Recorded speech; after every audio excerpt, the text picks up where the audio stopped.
Hello, കുറച്ച് ദിവസം മുന്നേ ഞാനൊരു സാധനം ഓർഡർ ചെയ്തിട്ടുണ്ടായിരുന്നു. അപ്പോൾ ഇത് എന്താന്ന് ഞാൻ നിങ്ങൾക്കും കൂടി കാണിച്ചു തരാം കേട്ടോ. ഇതൊരു 3D വീഡിയോ ആംപ്ലിഫയർ ആണ്. ഞാനിത് കുറച്ച് കാലമായി വാങ്ങണം എന്ന് വിചാരിച്ചിട്ട്, എന്നാൽ ഇത് ഇപ്പാട്ടോ എനിക്ക് വാങ്ങാൻ പറ്റിയത്. ഫോണിൽ മൂവി കാണുന്നവർക്കൊക്കെ പറ്റിയ ഒരു ബെസ്റ്റ് പ്രൊഡക്റ്റ് തന്നെയാണ് കേട്ടോ ഇത്. അപ്പോൾ ഇതിന്റെ വർക്കിംഗ് എങ്ങനെയാന്ന് നോക്കിയിട്ട് വരാം. ഈ ഒരു ബാക്ക് ഭാഗത്ത് കാണുന്ന സ്ഥലത്ത് നമ്മളെ ഫോൺ ഫിക്സ് ചെയ്തിട്ട് ഇതിന്റെ തൊട്ട് മുന്നിലുള്ള ഈ ഒരു ട്രാൻസ്പെറന്റ് ഗ്ലാസ് എടുത്ത് നേരെ വെക്കണം കേട്ടോ.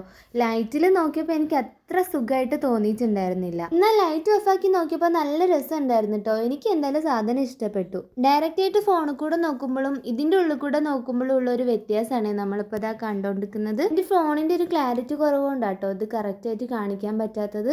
രണ്ടാമത് ഞാൻ മേടിച്ചിട്ടുണ്ടായിരുന്നത് ഒരു വാൾ സ്റ്റിക്കറാണ്. ഞാൻ ഈ ഒരു കളർ ആയിരുന്നില്ല പ്രതീക്ഷിച്ചിട്ടുണ്ടായിരുന്നത്. നല്ല വൈറ്റ് കളറിൽ ഈ ഒരു ബ്ലാക്ക് ഡിസൈൻ വരുന്ന രീതിയിലായിരുന്നു ഞാൻ വിചാരിച്ചത്. ഞാനിത് റിട്ടേൺ അടിക്കാനായിരുന്നു വിചാരിച്ചിട്ടുണ്ടായിരുന്നത്. പക്ഷെ അമ്മ പറഞ്ഞു കുഴപ്പമില്ല, ഇത് നമുക്ക് യൂസ് ആക്കാന്ന്. അങ്ങനെ ഈ ഒരു ടേബിളിന്റെ മുകളിലാണ് ഞാൻ ഒട്ടിച്ചത്. ഈ ഒരു ടേബിളിന് വേണ്ടത്ര വീതി ഈ വാൾ സ്റ്റിക്കറിന് ഉണ്ടായിരുന്നില്ല. എന്നാലും ഞാനത് മുറിച്ച് അഡ്ജസ്റ്റ് ചെയ്ത് ഒപ്പിച്ചിട്ടുണ്ട്. അപ്പോൾ ഫൈനൽ ലുക്ക് ഇങ്ങനെ വരുന്നത് എനിക്ക് എന്തായാലും ഇഷ്ടപ്പെട്ടു. നിങ്ങൾക്കും ഇത് ഇഷ്ടപ്പെട്ടിട്ടുണ്ടെങ്കിൽ കമന്റ് ചെയ്യാൻ മറക്കല്ലേ. ടാറ്റാ.